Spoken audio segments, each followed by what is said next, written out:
can fight our desires.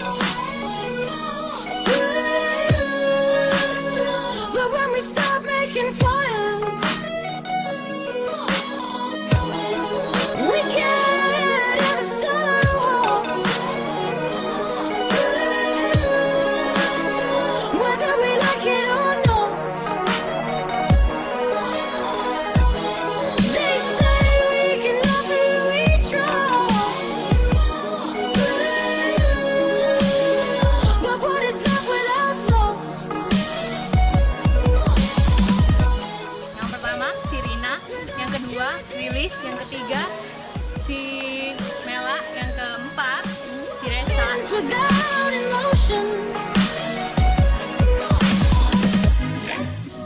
Teman paling jahil menurut aku ya, si Fani sama si Gede. Soalnya kalau si Fani itu kentut pas lagi kumpul bareng, dan si Gede suka ngumpulin temen-temennya. I'm going in for the kill. I'm Pelajaran favorit bahasa Inggris. Soalnya bahasa Inggris itu kan pelajaran wali kelas. Jadi ya suka aja gitu. Guru favorit sih ya Sani. Misalnya kita ketemu orang asing, terus kita mau tidak bosan. Jadi kita gampang kalau kita tahu bahasa Inggris. Walaupun pelajaran susah dipahami ya asik. Karena ya baiklah.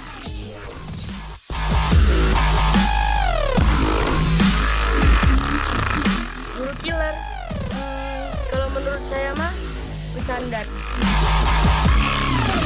Dia itu orangnya tuh galak, tapi tuh kalau marahin tuh baik. Maksudnya tuh ngasih motivasi yang baik-baik lah gitu pokoknya.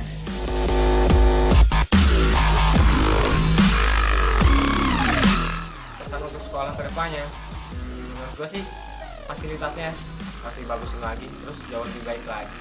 Yang pasti ya gimana ya, jauh siswa-siswinya lebih kreatif lagi deh, pokoknya bagus.